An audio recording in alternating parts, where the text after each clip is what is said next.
Aloha, everyone. Welcome to our webinar for today. My name is Nalani Jenkins. I'm the COO for Lawson Associates. Without further delay, I want to introduce your host for today's webinar, Tracy Lawson. She's the president and founder of Lawson Associates Inc. Tracy.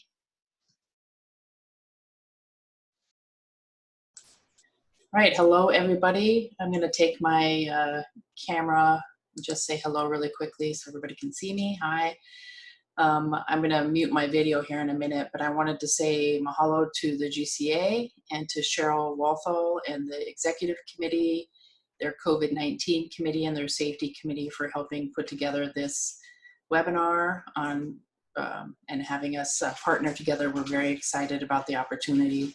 We have a lot to talk about in the next hour, so I'm going to keep this moving pretty quickly.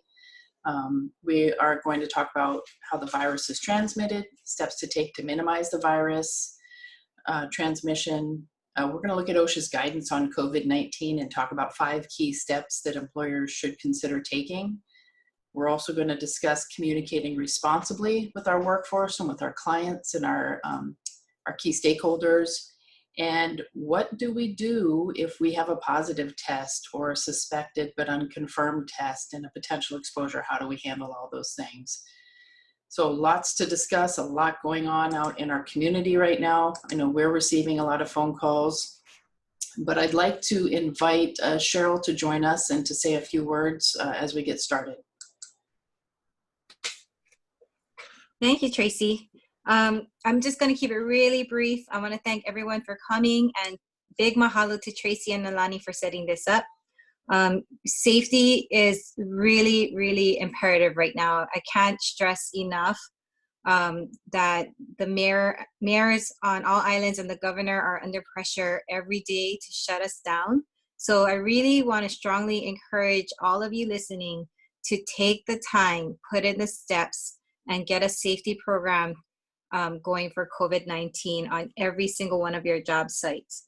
Being able to work right now is a big privilege, and there are other cities around the United States that have been shut down already. New York, Detroit, the Bay Area, Seattle, to name a few. And it's really going to be difficult if we are not allowed to work. So please, and I commend you for being here to hear Tracy's webinar. She's got really great information. We did one yesterday, so I've heard it. And if you have any questions, please feel free to reach out to us at the GCA. Thank you. Awesome. Thank you, Cheryl. I can reinforce what she's saying. We've been getting phone calls even right up to before this webinar has started, with concerns and complaints being called in about contractors not maintaining their 6-foot social distancing. And this is serious. These are unprecedented times. This is a pandemic. This isn't just a regular flu. And I think it's really important for folks to step back for a second and kind of reevaluate their next steps and where to go from here. I know many of us are already being impacted. And number one, we want the health and safety of our workers and our community. And number two, we want to survive this pandemic as a business and as an industry. So we're going to start off talking a little bit about what coronavirus is and what COVID-19 is. So coronavirus really is a broad category of viruses. It's not a new term, believe it or not. If you've gone to the doctor and been diagnosed with the flu in the past, you may have heard them use the term coronavirus. And this really describes a category of viruses that affect both people and animals. According to the CDC, this term or coronavirus is identified as far back as the mid-1960s. And it's a common cause of colds that are our upper respiratory system and infections that can be caused from that. And most of us know that antibiotics have no effect on viruses. And so to date, that hasn't changed. So infection with what's also known as SARS-CoV-2, which is the virus that causes COVID-19, can cause illnesses, and these illnesses can range from mild to severe, and in some cases we know they can be fatal. Symptoms that are typically associated with this include a fever, a cough, and shortness of breath. And some people infected with this virus have reported experiencing some other non-respiratory symptoms. Other people, and we refer to these folks as asymptomatic, you may have heard that term being used, means they've actually had COVID-19 and had no symptoms at all. So important to realize that you can actually be carrying this virus without symptoms as well, and that's part of the concern. So according to the CDC, symptoms of COVID-19 can appear in as few as 2 days or as long as 14 days after your exposure.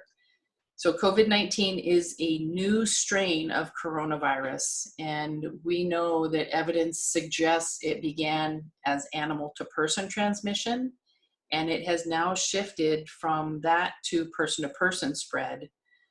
So people who do have symptoms or people who are symptomatic are the most frequent source of this COVID-19 spread. And that's true whether we have the flu or colds. So that's not anything different for us. Our COVID-19 data to date, and this is a fluid situation that is changing on an hour by hour, if not daily basis, right? This suggests that 80% of the infections are mild or asymptomatic, meaning no symptoms at all. 15% are severe, which require oxygen treatment, and 5% are critical, which require ventilation. The percentage of severe and critical infections are higher for COVID-19 than they are for the regular flu. So there is not currently a vaccine for COVID-19. We know that they're working on solutions for that, but as of this recording, there is no vaccine. So people who have already had coronavirus, including COVID-19, may get it again, and especially as it mutates and if it mutates. So just some important facts about that. So how is coronavirus transmitted then? Well, first, again, I mentioned the first human case of COVID-19 likely resulted from exposure of an infected animal. It then infected people and then started to spread people to people. So the virus is thought to spread mainly person to person. That includes between people who are in close contact. And this is going to be a really important factor of what we talk today about in our decision making and in our prevention, is this close contact concept. So if you're in close contact with one another, which CDC says is within about 6 feet, and the virus can also spread from person to person through respiratory droplets that are produced when an infected person coughs, exhales, or sneezes. And these droplets can land in the mouth or nose of people who are nearby, or possibly be inhaled into the lungs. Now, we're going to talk very briefly about respirators in another slide, but social distancing, this 6 feet, is the most effective and the most recommended barrier to transmission, okay? It can be possible that a person can get COVID-19 from touching a surface or an object that has COVID-19 droplets on it, and then touching your own mouth, your nose, or your eyes. And if you're a safety professional in here, this is the route of entry, okay? This is not thought to be the primary way through touching surfaces, however. So people are thought to be the most contagious when they're symptomatic, have the fever, they have a cough, shortness of breath, and some spread might be possible before people even show symptoms. There have been reports of this type of asymptomatic, non-symptom showing transmission with this new coronavirus.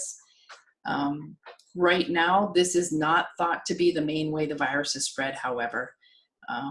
I don't know if you folks are. If you're not, I highly suggest that you sign up to get notifications through the State of Hawaii Department of Health for updates, through CDC for updates. I think I spend a good portion of my day checking on updates and making sure our staff has the most current information to help our clients and to advise our contractors to keep working and working safely. So very important. Like I said earlier, this is a very fluid situation. So even though in the US we have implemented public health measures, we know here in this state we're under an emergency order for social distancing. I want to remind everybody it is punishable by a $5,000 fine or a year in jail. So this is really serious. And I think one of the messages I can emphasize that Cheryl alluded to earlier is this social distancing is critical, and this isn't a voluntary thing. And if you think you can, and it's tough for us. We're going to talk about some recommendations in construction if we have to be closer, but there's no easy answer across the board. Interestingly, studies show that it's estimated that people touch their face about 23 times every hour, and 80% of common infections are spread through our hands. And so even just kind of paying attention to my own behaviors within the past month or so, I realize how frequently I touch my face, my nose, my mouth, my eyes. And that's something that raising your awareness for can be a benefit as well. And then hand washing. And we're going to talk about proper hand washing too. So how long can COVID-19 last on a surface if that's one route of transmission? There's been some studies done, and they say that for wood and cardboard, they believe that it can last up to 24 hours. On stainless steel and plastic, they believe it can last up to 72 hours. And fabrics, which are not a hard surface, they think that it tends to last for a shorter period of time, but they just don't know. So they're recommending washing items using the warmest water possible and making sure you dry them completely.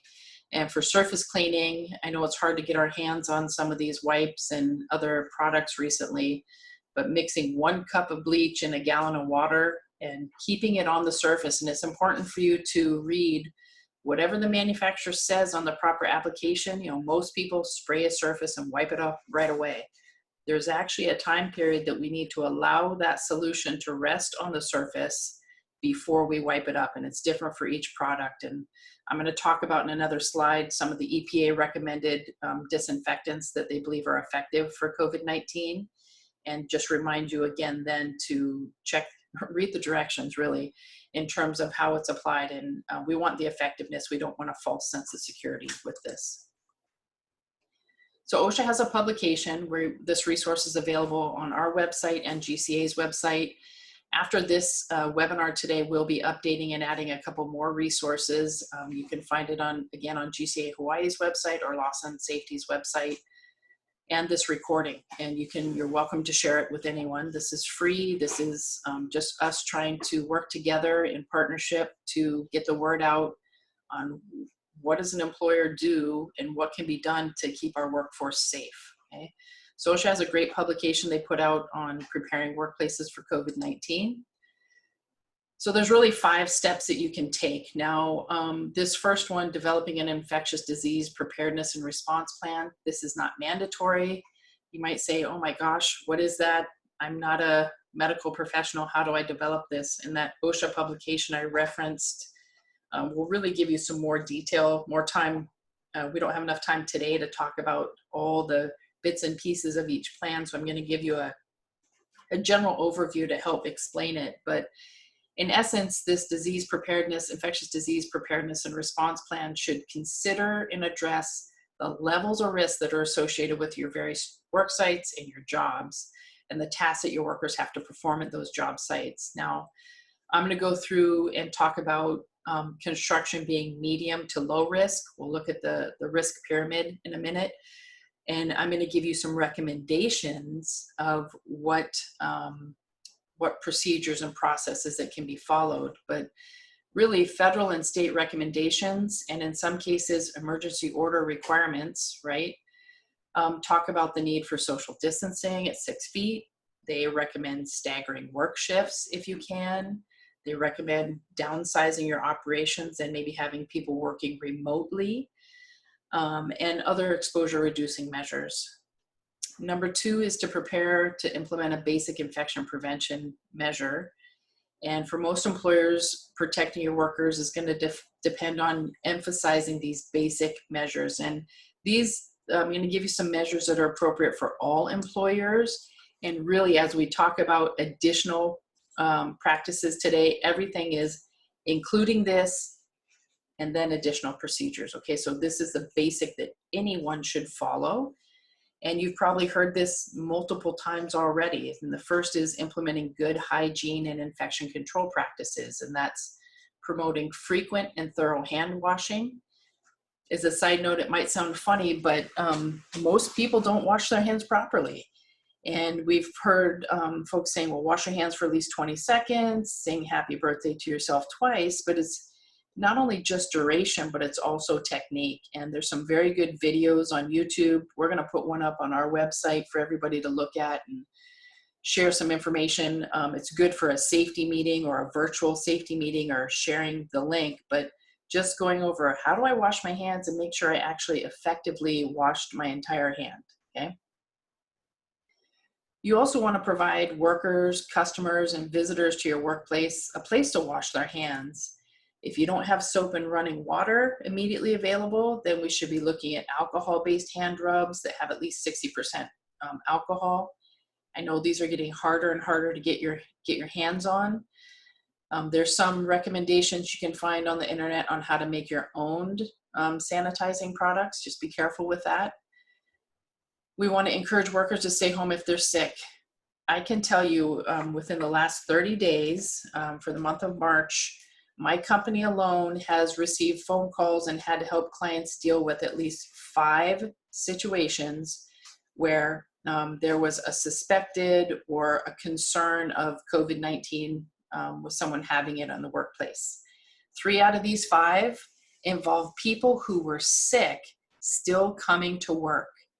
Now, in normal circumstances, you know, it may be seen as valiant and admirable that you're sick, but you still push through and come to work.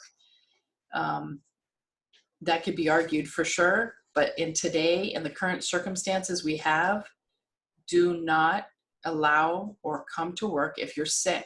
You risk infecting people with, this COVID-19, you risk shutting the whole job site down. And we're really at a stage now that if we can't really follow these infection control practices and good hygiene practices, as Cheryl mentioned, we're teetering on the verge of risking shutting down construction and private construction. That's going to be a huge impact, okay? We want to encourage respiratory etiquette, and this should be practiced anyway, but covering your coughs and sneezes, I've heard people describe it as like acting like Dracula and sneezing into the crook of your arm. This is important. We have to prevent the spread and the spray of our mucus and our saliva that contains potentially COVID-19. We want to provide customers and the public with tissues and trash receptacles to throw these things away in, so we're being sanitary in that manner. Employers should explore whether you can establish policies and practices, like I said, like flexible work sites. I know a lot of people are telecommuting. We're doing this training today via webinar because of social distancing and remote work. Flexible work hours, I mentioned that, with staggered shifts, and increasing the physical distance among employees and between the public if you have other folks who come into your work areas. I know many of you may have gone to the grocery stores recently to get food. It's crazy how people aren't keeping distance in line or, following these practices, and we really, really need to be disciplined and diligent about this. Some other things you may not have thought of: discouraging workers from using other workers' cell phones, their desks, their offices, or other work tools and equipment when possible. We're going to talk about some mitigation techniques for this, just changing some of our basic habits on the job site in another slide. This is important. Maintaining regular housekeeping practices, routine cleaning, disinfecting surfaces, especially equipment that's shared and tools that are shared. And again, choosing the proper cleaning chemicals, following the EPA's recommended or approved disinfectants. On the EPA website, you can find a list of these products that they have said that they believe can be effective against COVID-19 and harder to kill viruses. And so you want to make sure you're following the manufacturer's instructions for use and making sure the concentration is correct and the application method is correct, and contact time. And some of these may require you to wear personal protective equipment. So number 3 on steps to take are developing policies and procedures for prompt identification and isolation of sick people as appropriate. Okay? So this is such a critical step, first of all. This includes protecting your workers, customers, visitors, anybody else at the work site. So employers should be informing and encouraging your employees to self-monitor. Later on in this presentation, we're going to give you a slide that shows the difference between COVID-19, the flu, and a cold. And that's a useful slide. And anything that we put out here, we've gathered from the CDC and other reliable sources like World Health Organization, Department of Health. And so this isn't stuff that Lawson has created. We're just taking and putting together things that we think are comprehensive and helpful to help us navigate through this issue. So you're welcome to use it and share it. Employers should develop policies and procedures for an employee to report. Do you want them to come in? No. Who should they call? What should they say? And how should the person receiving that information keep that confidential? And what instructions should they then give that employee? We want to protect workers in close contact of a sick person, and we said that 6-foot rule. And if they have prolonged repeated contact, and right now CDC is saying that prolonged contact is considered 10 minutes or more. So if you're within 6 feet of a sick person for 10 minutes or more, you're at risk, okay? So there are additional engineering and administrative controls, safe work practices, and PPE we're going to discuss on the next slide. And this is known as the hierarchy of controls, and I'll get into that a little bit more in detail. Number 4, we're going to actively encourage sick employees to stay home, and we're going to make sure that our sick leave policies are flexible. So we're developing, implementing, and communicating about these workplace flexibilities and protections. This is something that makes workers uneasy, and we really want to be confident. We want to be clear in our communications, and we want to tell them, this is our policy, this is how it applies to you, this is what we're going to do, this is what you need to do, and these are the other resources available to you. I know I started talking to my staff about this COVID-19 at the end of January, when we were kind of watching things emerge and had the indications that, wow, this could be a real problem. And we talked to the staff and started saying, we're looking into this, we're getting ready to prepare. You should also individually prepare. So there's things on both sides, on the employer and the employee side, that can be taken to help us weather through this pandemic. So making sure our policies are flexible and consistent with the public health guidelines. There have been a lot of new regulations that have come out with regards to COVID-19. I'm not talking about those today, but I have given you one website that I've been using in particular, FisherPhillips.com. I'll leave you with a resource of web addresses for different products at the end of this webinar. And this web page for Fisher Phillips really is put together by a cross-disciplinary task force of attorneys and other experts across the country, and they're giving you some good information and advice on what you can do with regards to the Families First Coronavirus Response Act, the Coronavirus Aid, Relief, and Economic Securities Act, CARES, and the Family Medical Leave Act that is is changing because of coronavirus. And even the EEOC has given some clarification on some of the things that we can ask and can't ask workers. And I'll touch on that at minimum, but I encourage you to look into that if you're an employer. So one of the other things we're talking about and has been recommended is that employers don't require a healthcare provider's note if an employee says they're going to stay home because they're sick with acute respiratory illness. And they're saying that to validate that illness for them to return to work, like having a medical slip or a doctor slip, may not be possible due to the extreme overload on our healthcare system. They may not be able to get documentation in a timely way. And so that could be frustrating, and during extreme times may not be something that you want to make necessary. So we should keep flexible policies. And really, we have to, by law, allow employees to stay home and care for their sick family members. and recognize that workers with ill family members may have extended reasons to stay home with them and care for them and their children who can't go to school. So be aware of workers' concerns. That's important. Some real things that they're going to want to know about. How does this affect their pay? How does this affect any benefits like leave that they may have? How does this affect their safety and their health and their family as it's coming throughout, as we progress throughout this outbreak? And really being able to provide your employees adequate, usable, reliable training, education, and informational material is very important. If you're not up to speed on this virus and what your process and procedures are, now is the time to do that. And that includes proper hygiene practices, how to use any workplace controls. I mentioned earlier, there's a lot of discussion about respiratory protection. We're going to touch on that. And, informed workers who feel safe at work are less likely to be unnecessarily absent. If they feel like their employer doesn't have control of the workplace, doesn't know what's going on, then they're not going to want to subject themselves to coming into that workplace. Number 5 is the implementing workplace controls. I mentioned earlier, for the safety professionals on this call, we call this the hierarchy of controls in our profession. And I've taken what is normally the ANSI Z10 diagram to visually represent the hierarchy of controls, and I've added some information in here for COVID-19. And really the most effective steps for COVID-19 are going to be engineering controls, administrative controls, which include safe work practices and personal protective equipment. And there are advantages and disadvantages for each type of control measure when you consider these, how easy they are to implement, how effective they are, the cost factors.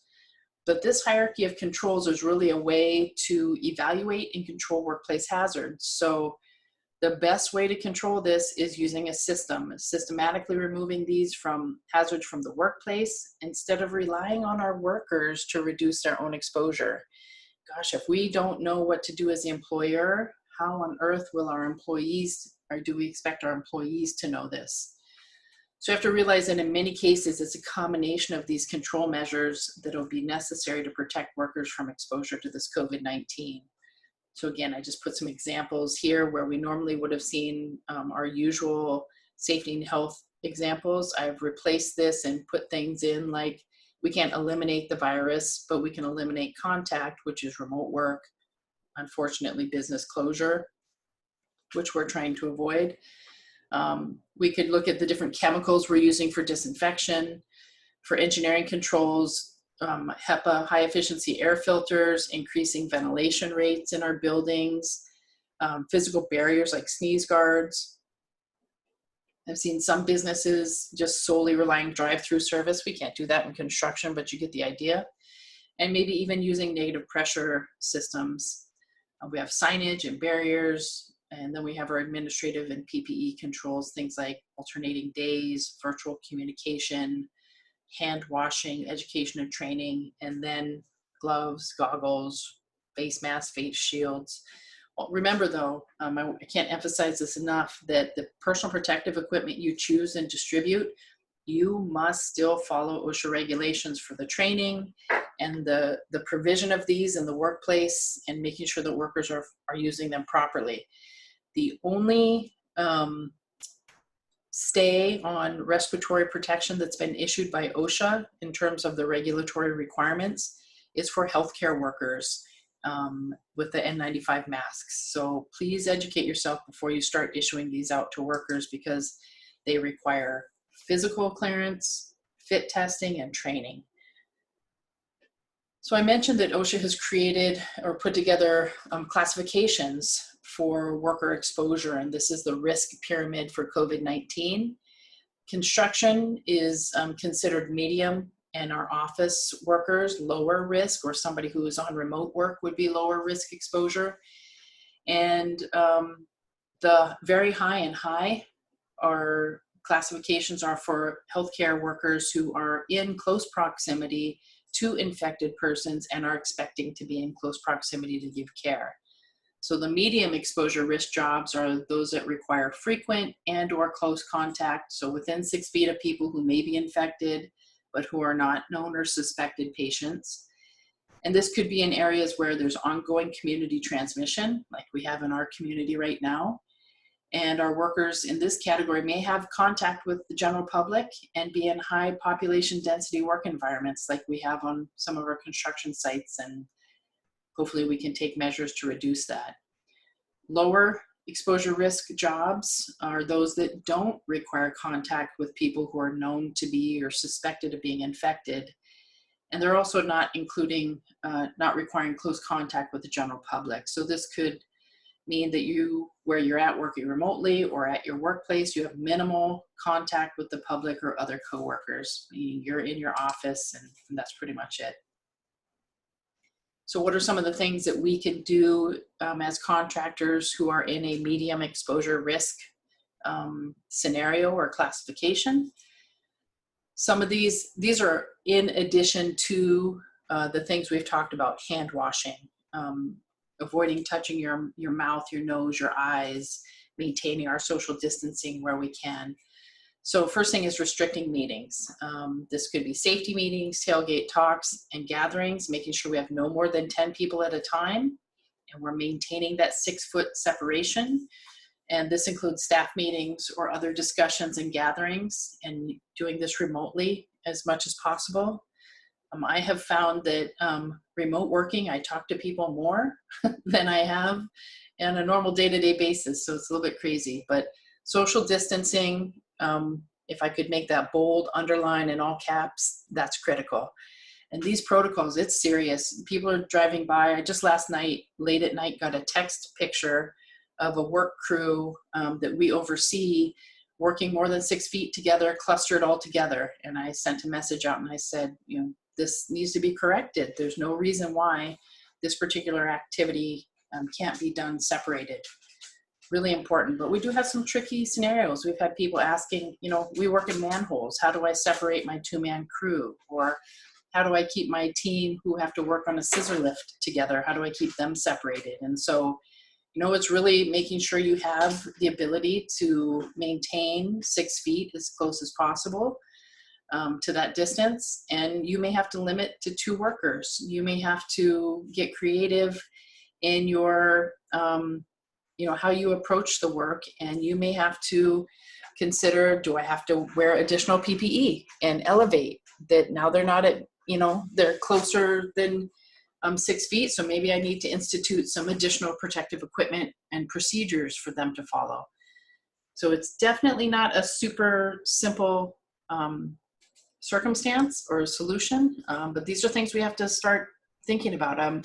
Some of the most creative people I've ever met are in the construction industry, and I believe that we can help come up ways to safely perform our work and maintain this social distancing. Okay. Some other recommendations for for protecting our workers: providing cleaning or sanitation supplies at the job site. And if you have heavy equipment or tools that people share between shifts or between workers, then a practice needs to be put in place and a process needs to be put in place to sanitize those as you transfer them back and forth. Providing access to potable and sanitary water so people can wash their hands frequently and regularly. We talked about 6-foot separation, but do any of you transport workers to the job in a van, a company van or bus? Making sure that that's applied in that scenario as well. Doing daily surveys of changes in workers' health and health status. And I've seen a couple contractors putting out a daily checklist to document this, just asking, have you traveled anywhere within the last 14 days? Has your family member, have you been in contact with somebody with COVID-19? Are you experiencing any of these health symptoms? And they've been documenting this. And somebody asked me yesterday, how long should we document it and how long should we keep this on file? And I said that, in my profession, if you don't document it, you didn't do it. And so I'm always going to recommend that you write these things down, keeping in mind protecting people's privacy. So you need to store these records as you would any other medical document. But also, I don't know how long you should keep them. We don't know what the after effects of all this pandemic's going to be. And so I would say plan to hold on to them until you feel confident that those records are no longer needed. So the last thing that folks may not have thought about are employees who may be voluntary aid givers, your first aid and CPR certified folks who are going to provide first aid and medical services at your job site. We need to make sure they have the personal protective equipment and the devices they need to protect themselves from infection if they need to give care to somebody, because obviously you have to be closer than 6 feet to do that. And we don't want to withhold or delay care because we don't have protection for those folks. So just a few things you may not have thought of. There's quite a bit of information out there. GCA, their COVID-19 committee, put together a really nice job site planning checklist. I know the American Society of Safety Professionals for Hawaii has a webinar coming up next week that's going to talk about job site practices and some of the things they've seen, and they're going to be sharing that. So I encourage you to go to the American Society of Safety Professionals Hawaii website and check out that webinar that's coming up as well. It'll be a little bit different than what we're talking about here. So let's talk about the very confusing and very controversial discussion of respirators and masks. And I'm going to tell you that the information that's on this screen is as of right before this webinar from Department of Health and from CDC on what they're saying about wearing a mask and it protecting you. As a safety professional, I know what the requirements are to wear these masks. I know that there's a impact for negative pressure respirators, the N95 type that we use in construction. The type on the screen here are the surgical masks that a lot of people are wearing. And I can say this again, there has been no stay or no delay on OSHA's requirements for respiratory protection for construction. And if we're issuing these as an employer for a cause and a reason, people need to be medically cleared. They could have prior existing conditions, or where the negative pressure of the use of these masks can impact their health, and especially if they have like lung issues. And they need to be fit tested so that they ensure that the mask can seal to their face. Even filtering face piece N95 dust masks are a respirator and fall under this criteria. So, and they need to be trained. And, you know, studies, there's articles out there that show and talk about that the weave of the N95, there's discussion saying it's not effective for COVID-19. I've read some things saying that putting a mask on, you know, causes you to touch your face even more. I'm going to tell you, if you can't effectively seal these masks, then they're not going to be accomplishing the goal that you need.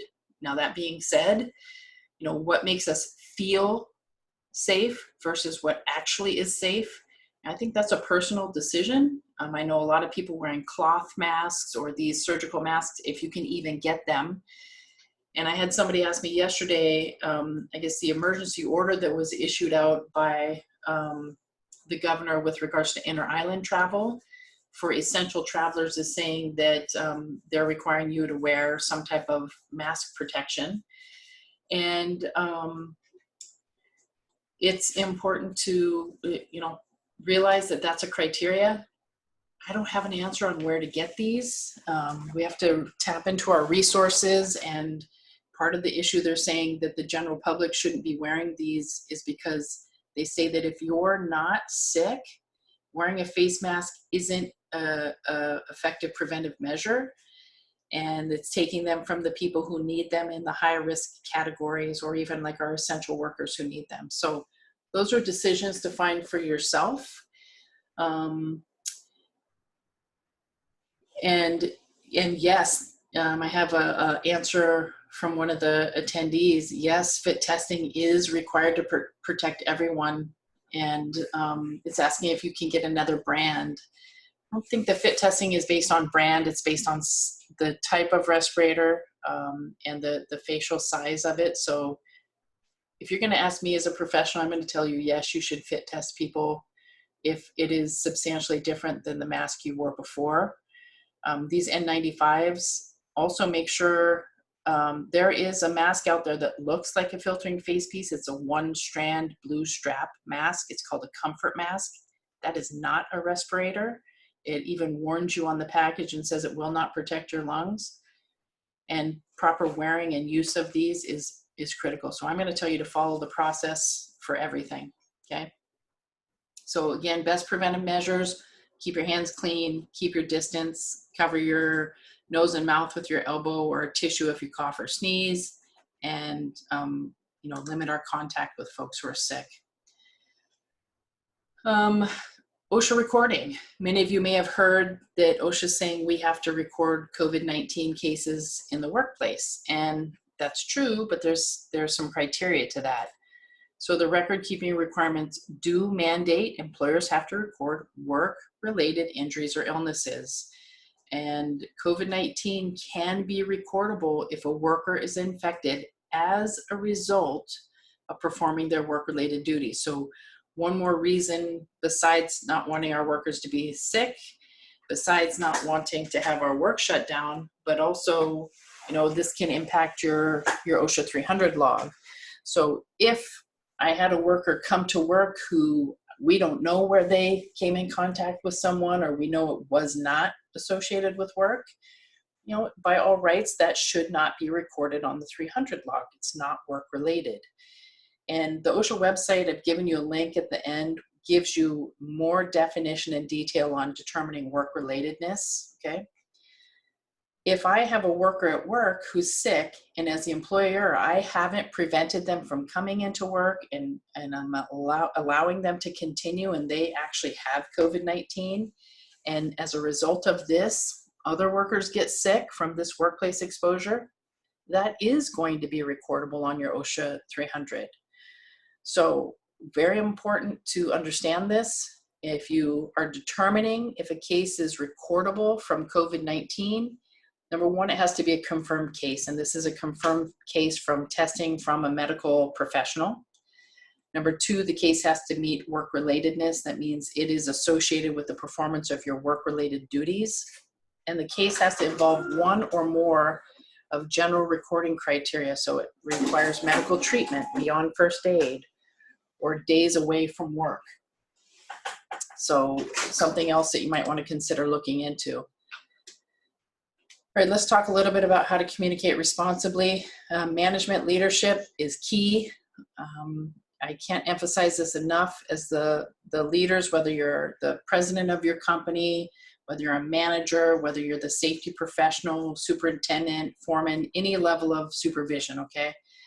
We need to have the facts. We need to know what we're doing and what we need to do. We need to stay calm, and we need to be communicating frequently and consistently, all of us saying the same thing that's based on fact and good sound data. Somebody told me once that one of my jobs as the president of the company is to be the repeater in chief. What is my message? And I need to keep communicating and repeating that message. Just because I said something once doesn't mean everybody heard it, remembered it, or understood it. And, practice makes perfect, right? Repeating helps people understand and helps them to realize what are they supposed to do.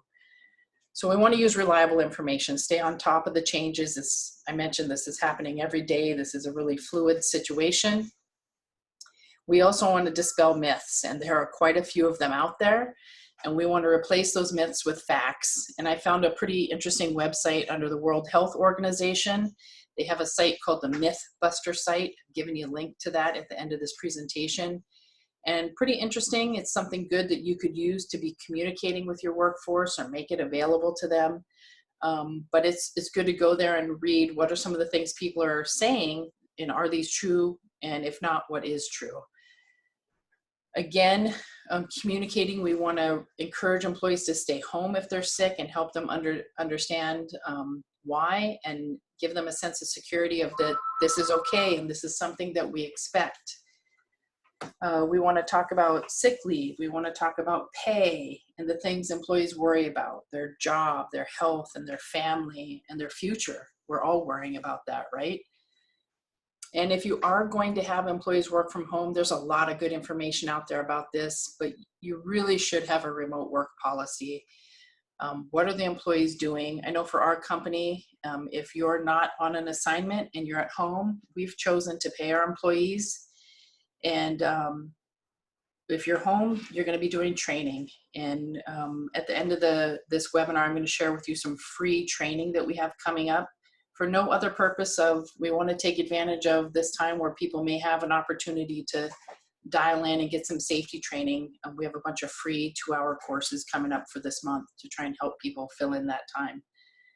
Just because safety is important and we want to spread the word. So have a remote policy, stay in touch. Isolation can, let people's minds wander and start listening to rumors. And so keep in touch, repeat, repeat, repeat. I think this has probably been one of the biggest things that I'm getting phone calls about is, what do I do? What do I do? How do I know if I was exposed? How do I know if my employees were exposed? And so I put these slides together because I feel like there's a lot of webinars out there talking about protecting people and distancing and all of that and all the good things we've discussed, but nobody's really putting together good guidance for an employer to say, if this happens, these are the recommendations of what you should do. So all of this came from this Fisher Phillips, their cross-disciplinary task force of attorneys. It's come from the CDC, State of Hawaii Department of Health, Washington State Department of Health. So I've used, and World Health Organization, I've used some reliable sources to put this forward. I'm going to say this, that again, this is fluid, and I've always recommended to folks, I'm not an attorney, and if you feel like you have legal issues, you definitely should seek your attorney's advice. I know I've been talking to mine more in the last month than probably in the last year. So let's talk about this. How do we know if there was exposure? Close contact, I mentioned this at the beginning of the webinar, is critical to determine, and it's critical to avoid if we can. So what is close contact? So if you live in the same household as somebody, if you're caring for a sick person, if you're within 6 feet of a sick person for about 10 minutes, and if you're in direct contact with the secretions from a sick person, and that could be somebody coughed on you or sneezed on you, somebody kissed you, or sharing utensils, that is considered in direct contact. So if you have not been in close contact with a sick person, even if they have COVID-19, there's very low risk for infection. In fact, the State of Hawaii Department of Health, their fact sheet that they put out said that this virus is spread by prolonged close contact, and people who have briefly been in the same indoor environment or had brief interactions are not considered to be at risk for infection. And we'll give you a link to that at the end of this webinar, so you don't just have to take my word for it, okay? So if there has been no close contact, 6 feet for about 10 minutes, you haven't been in direct contact with the secretions of a sick person, you haven't been caring for a sick person or living in the same household as one, you're at low risk, okay? And you're not considered at risk for infection. You can go to work. You should be monitoring your health if you came in proximity. That's just a good rule of thumb for anybody. And as in general terms, people are saying that you should monitor your health for 14 days from the contact and stay home and away from people if you were in close contact. And we'll get into more detail in a minute on that with a little bit more precise information. What if an employee was in close contact but they're not sick? So we're being told that they should monitor their health for fever, cough, and shortness of breath. These are the 3 most critical symptoms for COVID-19. You should do this for 14 days after the last contact with that sick person. And if you do feel like you were in close contact, then you should avoid going to work or school, okay, and public places. What do you do if your employee tests positive? You should send home all employees who work closely with that employee and ensure the infection doesn't spread. Before that employee departs the workplace, you need to ask them to identify all individuals who worked in close proximity, again, 6 feet for a prolonged period of time, 10 minutes or more. And that would be within the past 14 days, who has been in contact with them. And make sure you have a full list of those folks before you send that person home. When you send these employees home, you cannot identify the name of the infected employee, or you could risk a violation of confidentiality and HIPAA law. So please be careful with that. If you don't know about that, you should seek some advice from your human resources or from your attorney. If you work in a shared office building, you should consider informing building management so they can decide what precautions they may deem necessary.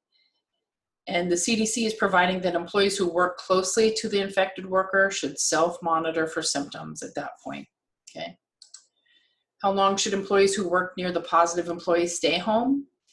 Well, first and most important in this is you should be consulting and following the advice of healthcare providers or the public health department regarding this for sure in each specific circumstance. But if you don't have those resources available, there are recommendations that say that the employee should at least remain at home for 3 days without a fever. And this is a fever achieved without medication, if they don't develop any other symptoms, okay? If they do develop symptoms, they're saying that they should remain home for at least 7 days from the initial onset of the symptoms, and then 3 additional days, like above, without a fever, achieved without medication. Some providers are just saying 14 days flat, and some are giving you this more detailed criteria. And by all rights, this could exceed 14 days if you look at 7 days from the initial onset, and then 3 days after you've stopped and you don't have a fever anymore, okay? So you'll have to determine, are you going to follow 14 days or that requirement? And it really begins with your healthcare professional giving you direction, but that gives you a time frame to plan around. What if an employee is suspected but unconfirmed, meaning they have not gotten a test that says that they are positive? Recommendations are that you treat the situation as if the suspected case is confirmed. And this is for the purposes of sending the folks home. You want to communicate with your affected workers, co-workers, subcontractors, and other clients that may have been in proximity as well.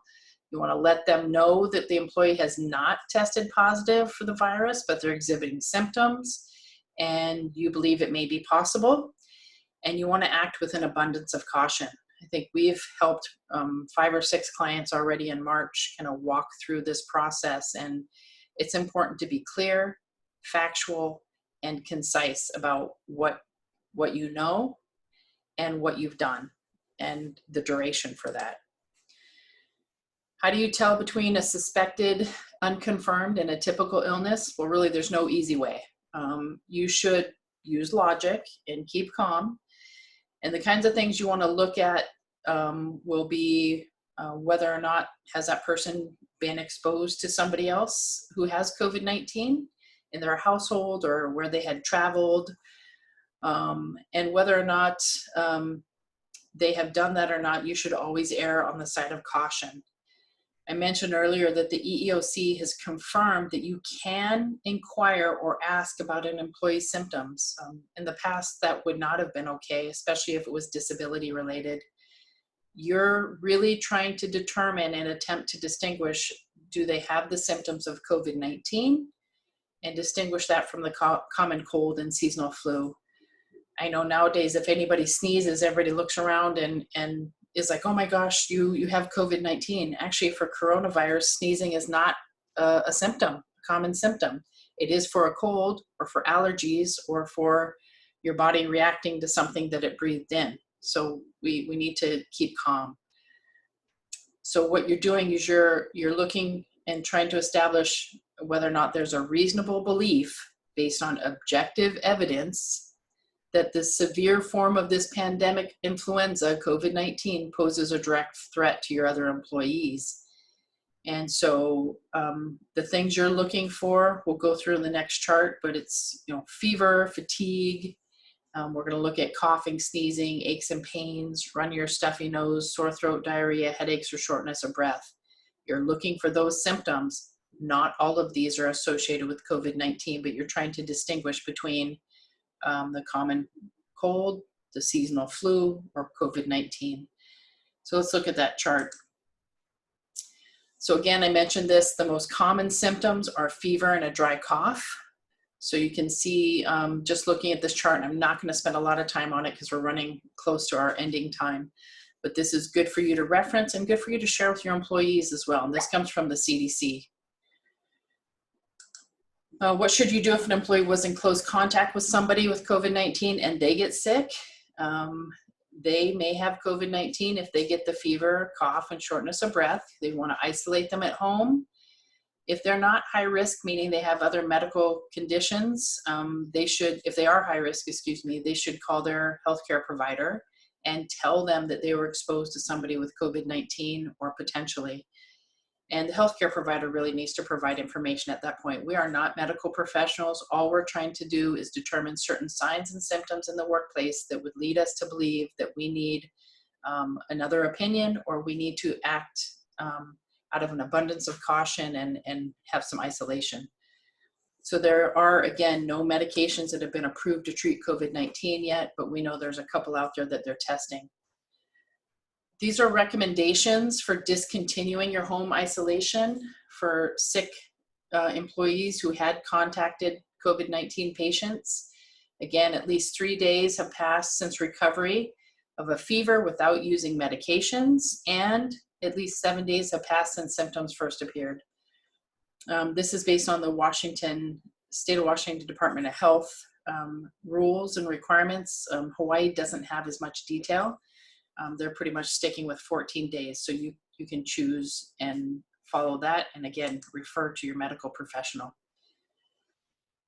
All right, many of you may not be aware of this, but CDC has a really great app. Of course, everyone does.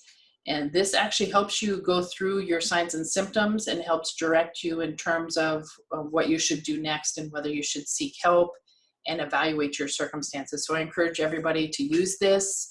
All the employees should know about this, and they can download this and help them make their own decisions. And resources, this is a list.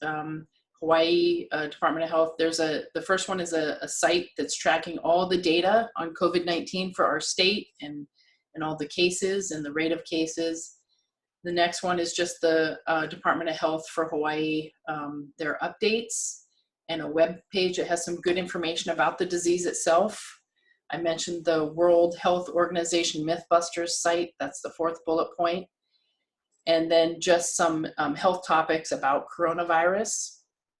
And then CDC's website for coronavirus, and I've given you 3 sites for OSHA. One to download their publication on how to plan.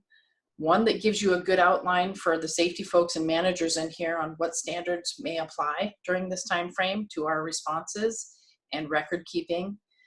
I gave you a link to AGC National's coronavirus page, and GCA here has a great information as well. And then the Fisher-Phillips page where the cross-disciplinary task force of attorneys has been putting up-to-date answers. I have a couple minutes left. I've got some questions here, so I'm gonna go to the live question and answer. The first one is that says, being said that COVID-19 has no vaccine as of today, and that a person who contracted it could still be a carrier. As an employer, how are we gonna handle this individual? Well, I hope that I provided some of those answers to that question already. And if there's anything else in specific that you'd like to talk about, you can reach out to me on my email here and we can chat about it. But I think I went through a group of scenarios for that, so I hope I've answered your question. Next one says, are there new guidelines for providing water to employees, specifically with water coolers? One of the things we're seeing people do, that's a great question. We're seeing folks provide individual water bottles for their employees instead of water coolers, which is a great place for people to have transmission occur. So we're seeing separate water bottles being provided.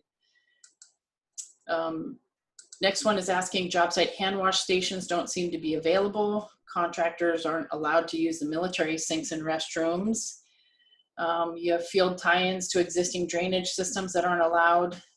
Any rule on field sink discharge water containing biodegradable hand soap only directly to the ground into the field. I don't have any information on that right now. That's more along the environmental lines. We're seeing people, like I mentioned earlier, make their own hand sanitizer using hand sanitizers and wipes.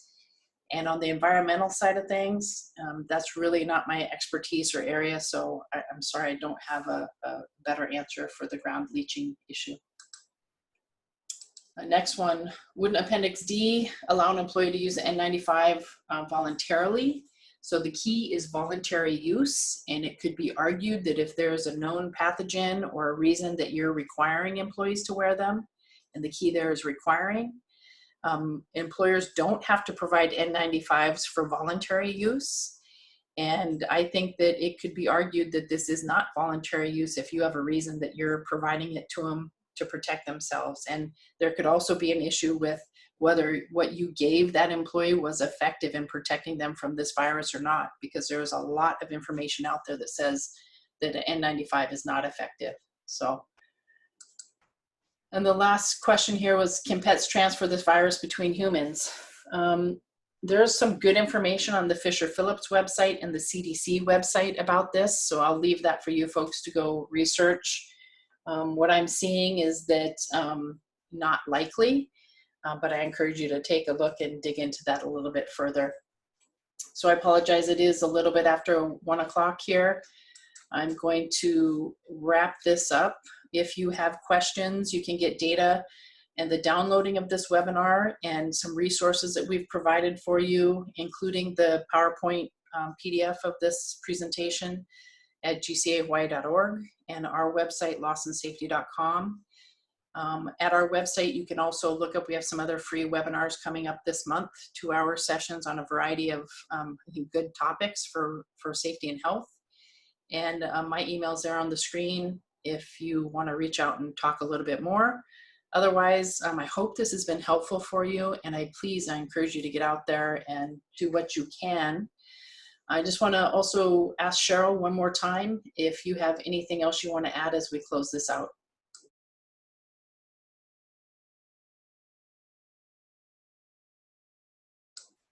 Okay, so silence is consent, and I appreciate everybody's time. And again, thank you to GCA for partnering with us and helping get this information out to our community so we can stay safe and healthy and hopefully keep working. So thank you, everybody.